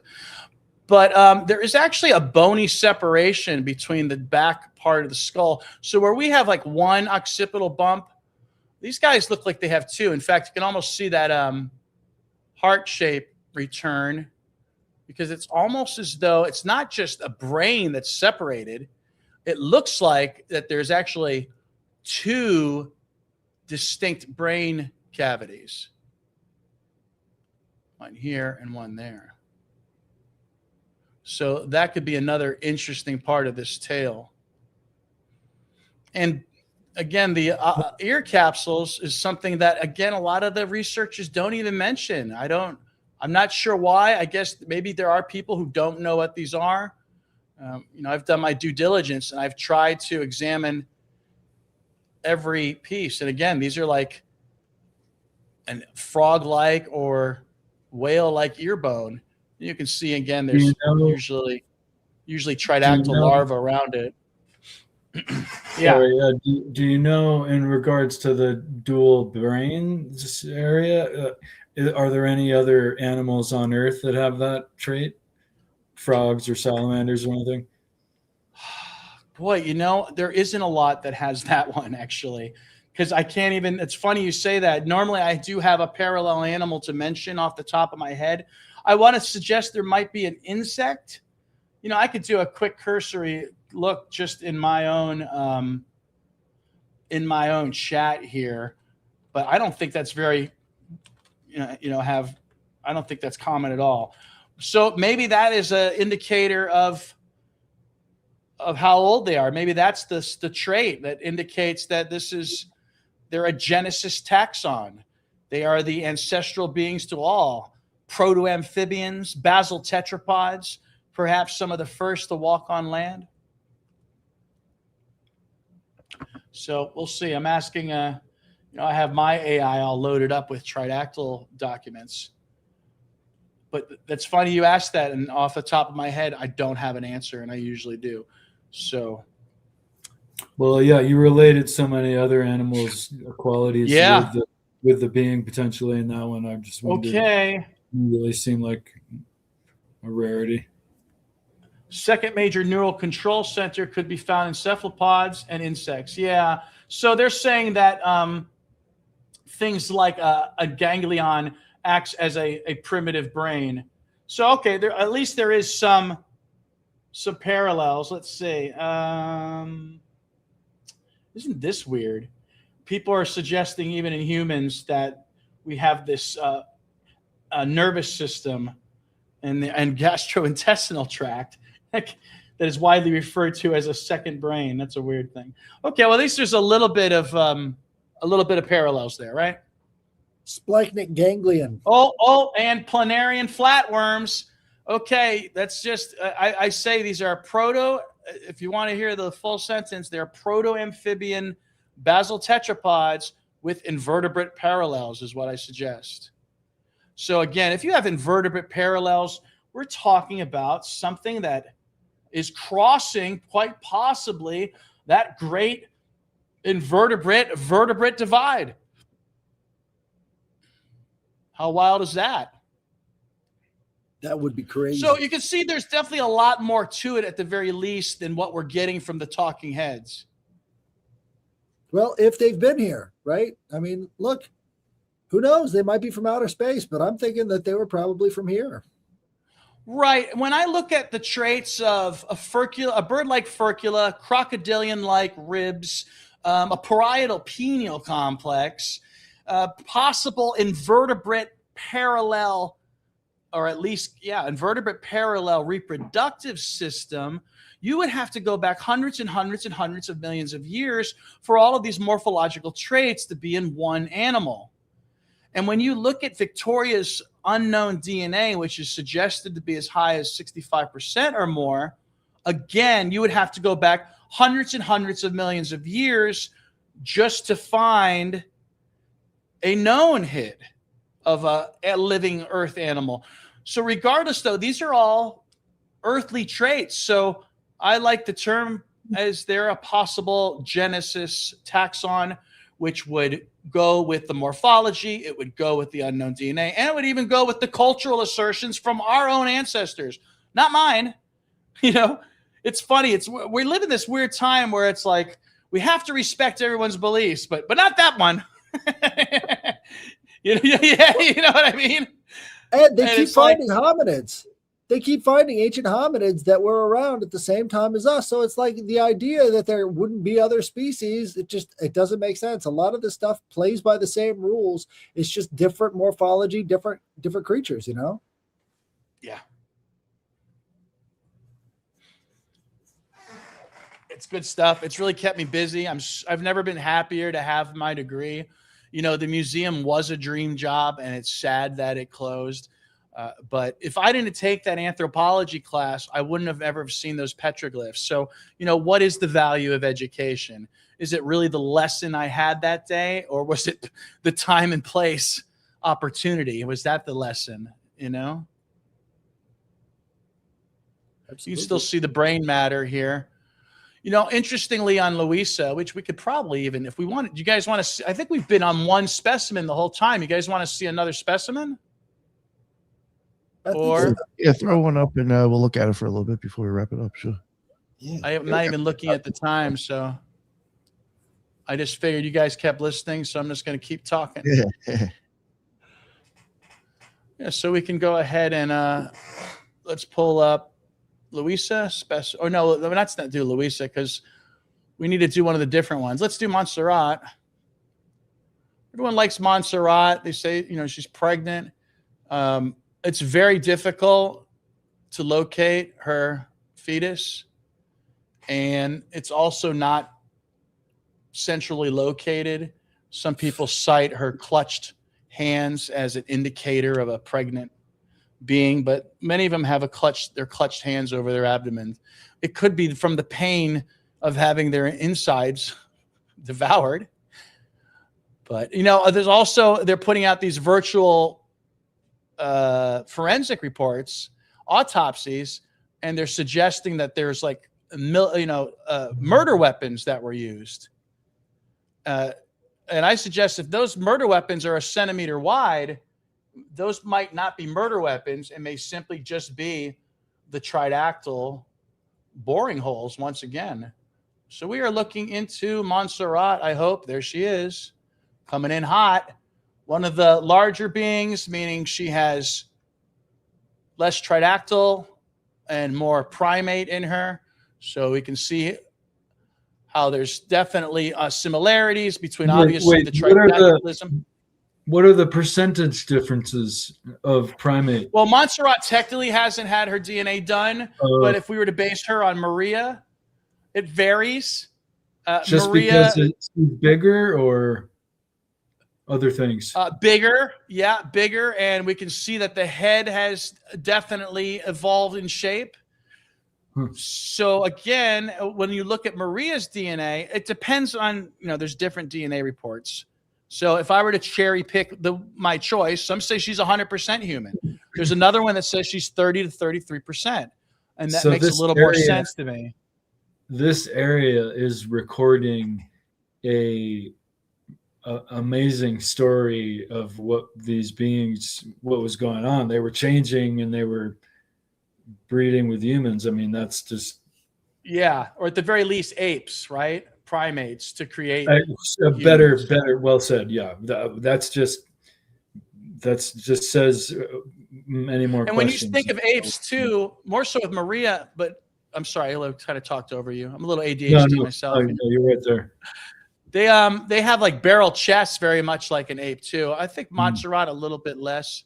So again, we're looking at Montserrat, and if we wanted to, again, try to find that fetus, which again, it seems to be very difficult in my experience. What do you think? They were trying to survive, and they were a dying race, or at least their numbers in that area were not enough to.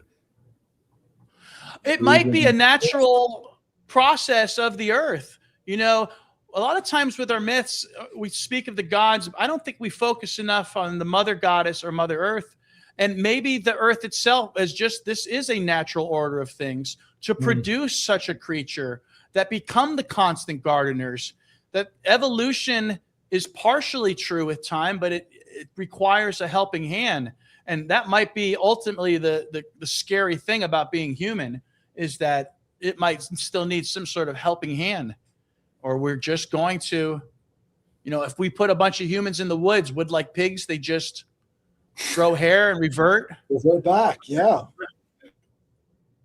Well, we have full-blown cryptid ideas of wild men, which would be people, away from society long enough out in the backwoods of these places that they start to revert back to something in earlier form. Who knows? Maybe there is a lot of, alien DNA that kind of, I don't know, the programming comes out or goes in. Yeah. Maybe that's where some of our original myths or customs of not marrying within the family come from. So we're in the back of Montserrat. I'm trying to remove layers to see what sort of interesting soft tissue we can find within. And that could just be pareidolia. I don't know. I've never seen that before. Let's take it from the front. So I do spend a lot of my time, again, most of it's looking for the young, because I know depending on the scan, and if I do the images and the light right, you come here, look at this. You'll come up with a good image. Like this one here looks very serpentine. Might be something there.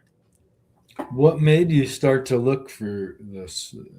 These it was the Hongshan pig dragons. These things. Then the Magatama and the Paracas and South American ceramics and fabrics that show serpentine shapes. And also there's a letter I noted. It's still around in Chinese, and it's called the Ji, or the child. And it's like a stick figure of a mermaid child. And I saw that in Semitic languages. I saw that in North American, Native American petroglyphs.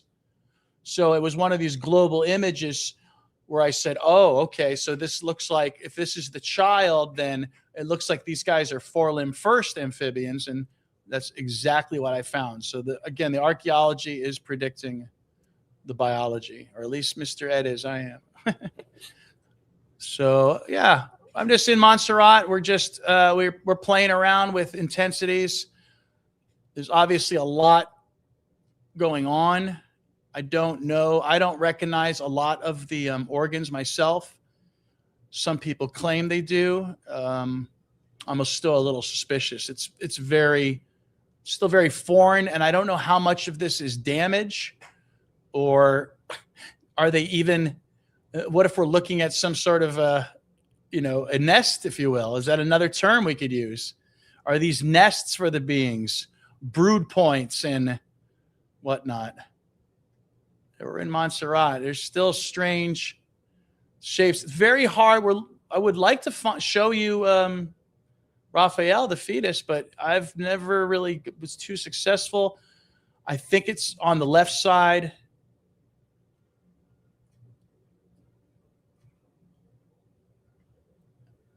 And there's a close-up, looks like, of a Tridactyl head, larva head, plenty of soft tissue masses where it looks like many of the larvae were just trying to burrow their way out. A head here, a head here. Yep. We'll have to see if this gets either. I almost expect it to be denied for some reason. Like, this isn't true. This is all pareidolia. That's kind of, I almost expect that direction to go for no good reason. Okay, we're getting near where Raphael is suggested to be. What is this? Is that an otic capsule of another creature? Or is that some sort of a bone of a child within? You know, I do this during the week too, guys. I'll just play like new age music. And for an hour, I just go through this looking for things. Is listening to Enigma, looking at this. Hi, hi, hi. Is that Enigma? Yeah. So, yeah. I don't know if we saw anything too cool in Montserrat. Again, it's really hard to find that child that they say is in here. It's, I have seen masses of things, and I've seen a lot of other things more clearly than that Raphael. That's a little interesting too. I really expected I would see Raphael just stick right out. See, there's all this massive reflective stuff that I suggest could be either larval heads or even eggs, possibly. Dr. Fung has alluded to, he thinks he saw evidence of cancer. Again, I don't think that's cancer. I think it's larva like this one here, gnawing through bone.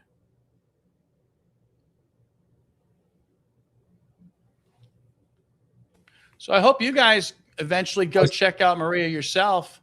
I suppose there would be intrusive manners to see what was going on in there. Yeah. Okay. Right. I was asking Ed, if they did have a subject they could intrusively detect, if they went in there, they could see maybe these beings. Yeah, because they have used scopes before to look inside the bodies. I also believe that you can actually see the larval forms on the surface on some bodies, and they've had the dry hand that they dissected, and I believe you can see the larval forms within there. But I don't know how to proceed, except perhaps eventually I should probably do a hands-on inspection, and maybe with some sort of high intensity, microscope or camera photo lens, and then maybe I can start to demonstrate this. Otherwise, it's going to take any of these other radiologists who go into this to come out and say, hey, wait a minute, I'm seeing something more in there. Otherwise, for now, it's sort of left to pareidolia, isn't it? True. Yeah, we do need more study, or else, look, all we can do is speculate. So it's time to get back in there, guys. Doesn't matter if it smells like urea. Get in there. Let's figure out what these things are. Exactly. And 6, hopefully we'll be getting the 6 DNA reports. And so hopefully that will change things. Okay, we might be able to see a fontanelle over here if I'm lucky. And that could be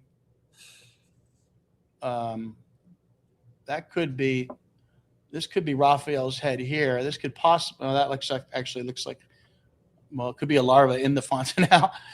Yeah. And look at this strange shape here. What is this? What is that? Oh, you guys aren't looking. I can't see it. So I guess go full screen with this. So this could be, this is the general region where they say Raphael. Oh, sorry, I hit the wrong button. That does not appear to be in the center where she's clutching. Raphael's said to be over here on the side. I don't know. This is very highly reflective here. So that's a great candidate for a skull. And that space where it looks like there's also a larva could be a fontanelle. And maybe that is the skull there. Again, the best thing to do would probably be to put a marker in it. But, you know, when I go in here, I'm looking at images like this. What's that? Forget Raphael. What is that? Those things kind of wig me out a little. So there is definitely a lot going on in here. I even wonder if these beings could be possibly dual uterine, having two uteruses. Okay, another just strange, anomalous features in here. I don't know how big even some of the larvae could have gotten. But I think Montserrat is far more complicated than, oh, there's a Raphael fetus in there. I think way more complicated than that. When you start to zoom in, and remember, this is like soft tissue settings. I see, looks like, again, a tridactyl head, the reflective rostrum in the middle, perhaps a bunch of dining, even smaller larvae in here. So, yeah, they may have to just, for this mystery to be proven, you're right, they may just have to go in, right? I know nobody wants to do an invasive. Yeah, there's so many. I suggest there's so many other interesting things than possibly a Raphael, in my opinion. Isn't that interesting? And I heard a rumor. It might just be a rumor, Ed, that there were dozens. There may be hundreds or thousands, is what's being said. Okay. Excuse me. Interesting. Yeah, hundreds or thousands. But there's only a few that's been presented to the public. I guess, either the grave robbers are revealing them. Of course, the speculation, you can hear people create their own narratives. They're saying that they're building them as they go and they're learning as they go to make them better, or some weird story. And there's even small ones with sort of animal features that I haven't even got into yet. It took me forever to look at Maria and Montserrat because I was so interested in the little ones. And then when I finally got to Maria and Montserrat and found out that there was larvae in them too, I didn't expect that because I didn't see eggs in them. And now to see larvae in them too is just very strange, but it could be a very important part of demonstrating that these were authentic by showing that, hey, they both have the same amphibian forms in them. Even Wawita, which is said to be the faux, if you will, fake tridactyl, the manipulated one, who does suggest to prove evidence of having its digits removed. I've even found larvae in that one. And I'm reminded of the Bob Lazar comment, which is the aliens see us as containers. All right. Oh, nice. Yeah. How pleasant. Well, we got those movies like Aliens. It's based off of some sort of ancestor. Yeah, they always say, it comes out of you too. So what are we experiencing there? Is that a subconscious memory coming to the surface? Is it a slow release of information?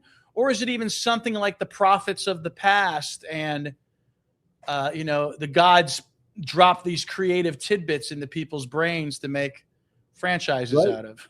Well, it had something to do with this black goo substance that was dropped by these creator beings.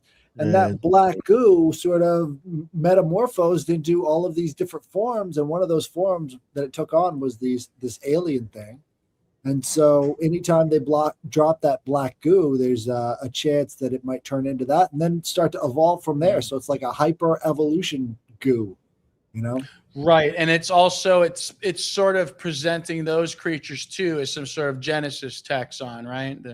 They're a species that's propagating the whole species, which that's what these might be. Right. They got the face huggers and larval and all. Oh, man. Oh, I know. And when you think of Artemis or any of these, and if they had larvae in them and they're literally trying to bore out of the body, I have said that alien story is extremely poignant. And again, I try to figure out myself, Is that just a subconscious memory, no different than religion in a way? We have to remember the past. I suggest have you heard of Garuda hunting the Nagas? It's a eagle-like creature that hunts the serpentine Nagas. I suggest that story might be just relating to something that happened even biologically within that predation we talked about. Can you imagine an intelligent species growing up in an environment like this and having a memory of it? Well, what if they're farming these things to put into humans, right? So it's or farming farming to keep the species going, or farming to create other animals. It's very strange down here. There appears to be lots of skulls. Look at these little tiny larvae are lined up feeding. Those are like two heads side by side. And also, in Star Trek Deep Space Nine, they introduced this concept of this symbiote that would stay inside of your body and absorb the memories and then be transferred over to somebody else upon your death. So this thing is like an eternal memory source. I wonder if they riffed on their own ideas for that from the Next Generation when they had that like season finale of this like creature comes out of like the Admiral's mouth. Ever see that one? And that was supposed to be like a launch of a huge like story, and I don't think they ever touched it again. Well, but just another example. That could be the birth of this whole, right? Well, the idea of having this sort of eternal warrior, this returning character over and over through history, like that could have something to do with the alchemy of these Tridactyls. They've got some kind of a chemical or biological source that people are after. It's like this holy grail type thing. Right. And we could have very well have hunted them. There's the myth of the heart, and the heart is a mythical stag that's hunted for its powers. Artemis, always hunting the stag. And it's interesting too. I don't know why we say this is a heart-shaped face. I think I showed you guys this before, but when you turn the Tridactyl head sideways, now it actually does kind of resemble an anatomical human heart, as opposed to our Valentine's Day symbolism of the face. That's what Artemis of Ephesus is covered in, is just that very shape. So all over, kind of like ticks.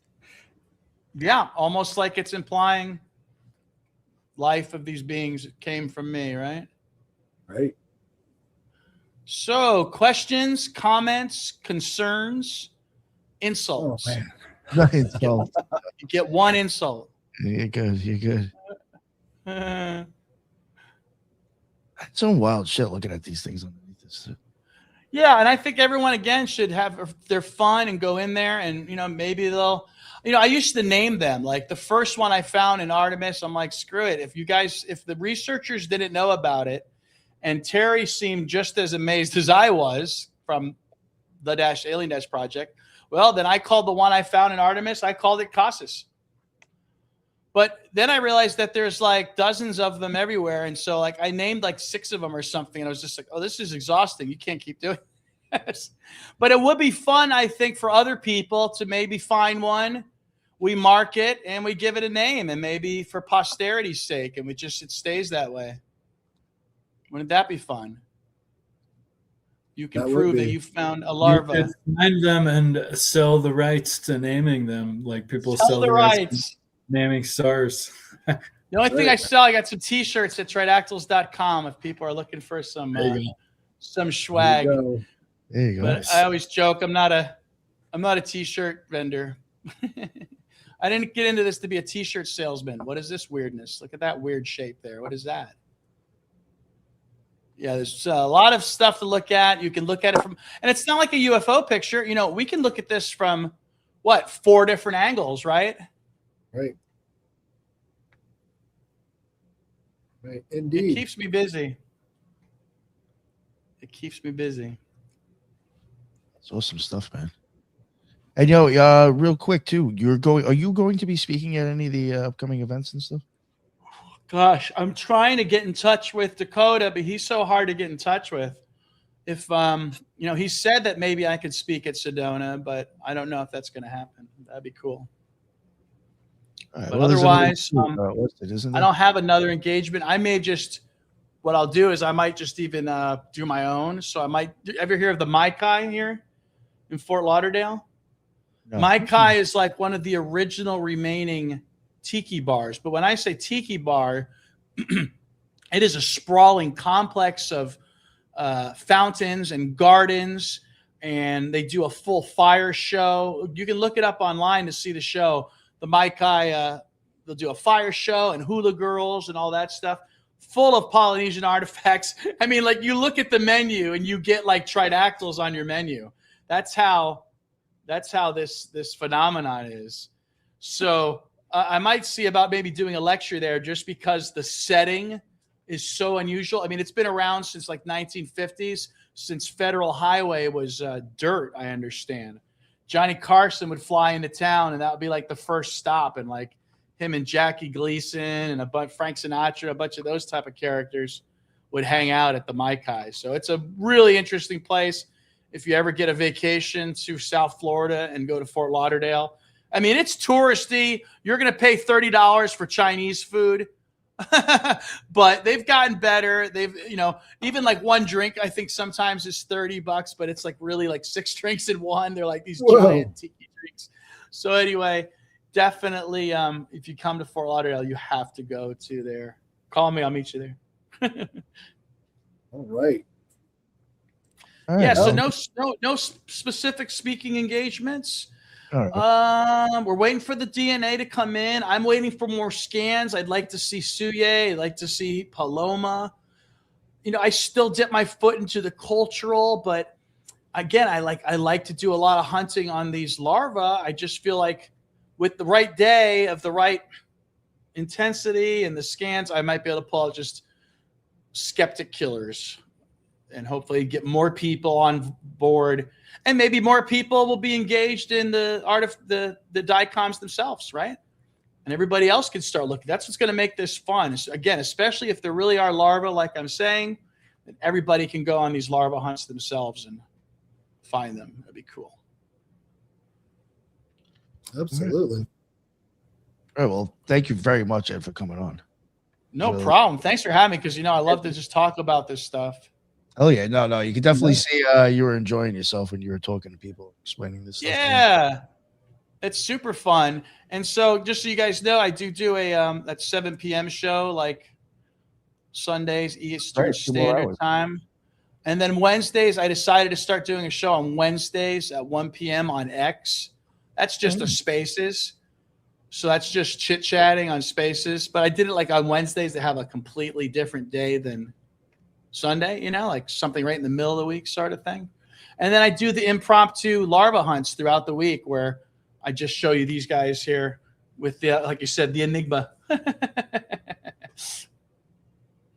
But even this section here, I just full of larval forms and skulls, even as we say goodbye. So thanks for having me, guys. Let's do this again. Again, I think we could I thought I was going to focus more on the cultural, but we really got into the biological. I really think I think I said last time, let me come back and do the cultural. I think I still have to do the cultural. Yeah. No, because that was interesting. I've seen you cover some of the stuff kind of that I'm assuming you cover on here, and it's very interesting. Yeah. You see the crossovers. We see crossovers in different cultures, like kind of with the same imagery. Right. Yeah, we'll have to do a part 3, I think, someday. All right. Sounds good. All right, guys. Before we wrap it up, Headless. Yeah. Everybody know what's up with your stuff, all your shenanigans and stuff you got going. You can find me at the Headless Giant Podcast at gmail.com. If you have any sort of esoteric or strange, anomalous, paranormal stories, send them there, and we will read those on Thursday. Mondays, we got the Alchemy Mondays with Arrows Up. We got to get that ready. And Tuesdays, we're talking 777. So check those out. And what's 777? That's the Kabbalah of Aleister Crowley. So he goes through his whole thing in there. So I know a little bit about Crowley. Right. Acting, right? No. Sounds a little sinister, right? Yeah. I know a little bit about Crowley. Nice. Ethan, let everybody know what's up with you, please. Well, thanks so much, you guys. Ed, that was awesome. Very, very interesting. Thanks for having me. Thanks for the fascinating questions. topic. Yeah. No, thank you for all the depictions, displays, and everything. Ethan Indigo Smith, easy to find. I think I'm easy to find on the internets variously. I appreciate people reaching out, and writing and books are out there, easy to find too. And yeah, appreciate you guys. Thank you, sir. Appreciate you coming on. And Ed, is there anything else you want to leave people with to promote, plug, so they can find you? Sites? Yeah, I mean, again, I'm at Tridactyls, Tridactyls, on most major social media. If you go to tridactyls.com, you can find my cultural assertions and my biological paper, where I try to attack all of these very strange morphological traits. All right. Thank you very much, sir. And thank you everybody for coming on the show again. Ed, I really appreciate it. We'll definitely have you come on to cover that the other stuff, the cultural stuff, because I would really find that a lot. Yeah, I feel like I do have to do a part 3 because I feel like did I even do what I even came to do today?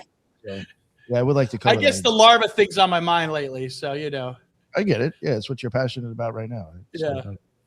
And thank everybody who jumped in on the chat. That's what's up. We had a lot of people in there, a lot of good comments. Thanks for watching. Thanks for the questions. Nice. Yeah. And that's the end of another Occult Rejects. And until the next one, everybody be well. Later.